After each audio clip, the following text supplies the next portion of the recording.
हिंदू समाज एक मिथक है, स्वयं हिंदू नाम ही विदेशी है। मुसलमानों ने यहाँ के हिंदुओं को यह नाम दिया था ताकि उनकी अपनी अलग पहचान बन सके। हेलो एवरीवन, जय भीम, नमो बुद्धाय। स्वागत आप सभी का ट्रुथ लिटरेचर में। और आज की वीडियो में हम डिस्कस करेंगे जाति हिंदुओं को वास्तविक समाज या राष्ट्र बनाने से रोकती है। तो इस वीडियो के माध्यम से हम जानने का प्रयास करेंगे कि किस प्रकार डॉक्टर बाबा साहब अम्बेडकर यह बताने का प्रयास कर रहे हैं एनिहिलेशन ऑफ कास्ट में कि जाति है हिंदुओं को एक होने से, साथ ही साथ एक वास्तविक समाज बनाने से रोकती है और राष्ट्र बनाने से भी रोकती है। हम समझ सकते हैं क्योंकि सबसे ज़्यादा लोगों को जाति और धर्म प्यारा है, राष्ट्र देश किसी को प्यारा नहीं है। जो देश में लोग हैं वह नकली राष्ट्रवादी लोग रहते हैं, उनको जो सबसे प्यारी जो चीज़ है वो जाति और धर्म है। तो आइए प्रयास करते हैं जानने का बाबा साहब अम्बेडकर किस प्रकार से यह बताने का या साबित करने का प्रयास कर रहे हैं। तो प्लीज़ इस वीडियो को पूरा देखें, अंत तक देखें ताकि आपको अच्छे से समझ में आ सके। बाबा साहब अम्बेडकर लिखते हैं, जाति की परिणति आर्थिक दक्षता में नहीं होती, जाति नस्ल में सुधार नहीं ला सकती, ना सुधार ला पाई है। जाति ने सिर्फ एक काम किया है, इसने हिंदुओं को पूर्णतः असंगठित और नैतिक शक्ति से शून्य बना दिया है। जिस पहली और सर्वोपरि बात को अवश्य पहचाना जाना चाहिए वह यह है कि हिंदू समाज एक मिथक है, स्वयं हिंदू नाम ही विदेशी है। मुसलमानों ने यहाँ के हिंदुओं को यह नाम दिया था ताकि उनकी अपनी अलग पहचान बन सके। मुस्लिम आक्रमण के पहले किसी भी संस्कृत ग्रंथ में यह नाम नहीं मिलता, उन्हें एक सामान्य नाम की जरूरत ही महसूस नहीं हुई क्योंकि उन्हें एक समुदाय का गठन करने की प्रतीति ही नहीं थी। प्रतीति का मतलब यहाँ होगा रियलाइजेशन। अपने आप में हिंदू समाज का अस्तित्व नहीं है, ये जातियों का एक समुच्चय मात्र है। प्रत्येक जाति को अपने अस्तित्व का एहसास है, उनके अस्तित्व का एकमात्र उद्देश्य यह है कि वह बनी रहे। जातियों के संघ का गठन भी नहीं हुआ है जब तक हिंदू मुस्लिम दंगा ना हो। एक जाति में यह एहसास तक पैदा नहीं होता कि वह दूसरी जाति से समृद्ध है। दंगे को छोड़कर अन्य सभी अवसरों पर प्रत्येक जाति अपने को दूसरी जातियों से अलग दिखाने और रहने का प्रयास करती है। समाजशास्त्री जिसे कहते हैं प्रचार की चेतना, उसका हिंदुओं में बहुत अभाव है। हिंदुओं में एक समुदाय का सदस्य होने यानी हिंदू होने की चेतना नहीं।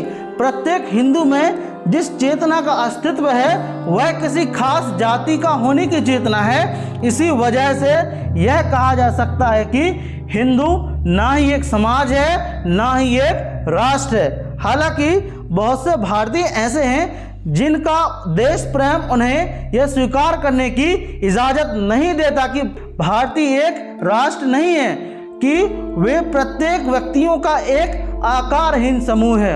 उनका दावा है कि प्रत्यक्ष दिखाने वाली विविधता के भीतर हिंदू जीवन शैली को चिन्हित करने वाली एक मूलभूत एकता है, क्योंकि उन आदतों और प्रथाओं में, विश्वासों और विचारों में एक निश्चित समानता है जो समूचे महादेश में पाए जाते हैं। आदतों और प्रार्थनाओं में, विश्वासों और विचारों में समानता जरूर है, लेकिन इस निष्कर्ष को स्वीकार नहीं किया जा सकता कि इस वजह से हिंदू समाज नाम की कोई चीज है। ऐसा कहना उन आवश्यक वस्तुओं की कुसमझ है जो समाज का गठन करती है। भौतिक रूप से एक दूसरे के नजदीक रहने वाले लोग समाज नहीं हो जाते, जैसे कोई व्यक्ति अन्य लोगों को दूर रहने पर भी अपने समाज का सदस्य बना रहता है। दूसरी बात यह है कि सिर्फ आदतों और प्रथाओं, विश्वासों और विचारों में समानता मनुष्य को एक समाज के रूप में गठित करने के लिए काफी नहीं है। चीजें भौतिक स्तर पर ईंटों की तरह एक हाथ से दूसरे हाथ में स्थानांतरित की जा सकती हैं। इसी तरह एक समूह की आदतों और प्रथाओं को,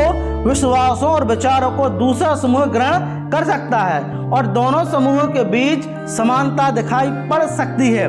संस्कृति का फैलाव प्रसरण में से होता है और यही कारण है कि विभिन्न आदिम कबीलों में भी आदतों और विश्वासों, प्रथाओं और विचारों की समानता होती है।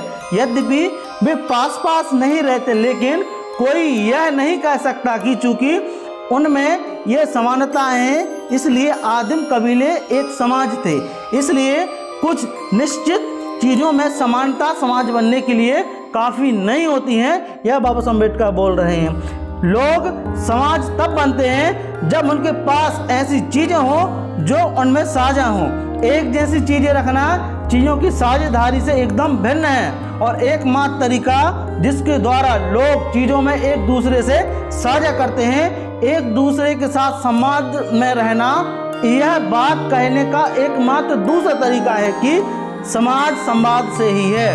वस्तुतः संवाद में ही अस्तित्वमान बना रहता है। इसे ठोस बनाने के लिए यह पर्याप्त नहीं है कि लोगों ने एक वर्ग का काम करने का तरीका लोगों के दूसरे वर्ग से मेल खाता है। समानांतर गतिविधि समान होने पर भी लोगों को एक समाज के रूप में गठित होने के लिए पर्याप्त नहीं होती है। यह इस तत्व को प्रमाणित करता है कि हिंदुओं में विभिन्न जातियों द्वारा मनाने जाने वाले त्योहारों में समानता है। इसके बावजूद विभिन्न जातियों द्वारा समान त्योहारों को समानांतर रूप से मनाए जाने की विधि उन्हें एकमात्र एकीकृत पूर्णतः में ग्रंथित नहीं किया है। इसलिए इसके लिए जो आवश्यक है वह यह है कि व्यक्ति एक साझा गतिविधि से साझेदारी और हिस्सेदारी करे ताकि उन्हें भी वे ही भावनाएं पैदा हों जो एक दूसरे को उज्जीवित करती है।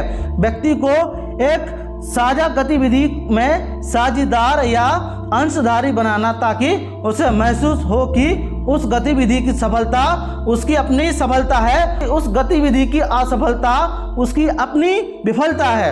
यही वह असली चीज़ है जो लोगों को एक दूसरे से बांधती है और उन्हें एक समाज बनाती है। जाति व्यवस्था साझा गतिविधियों को रोकती है और साझा गतिविधियों को रोककर इसने हिंदुओं को एक समाज बनने से रोका है जिसका एक एकाग्रत जीवन हो और जिसमें अपने होने की चेतना हो।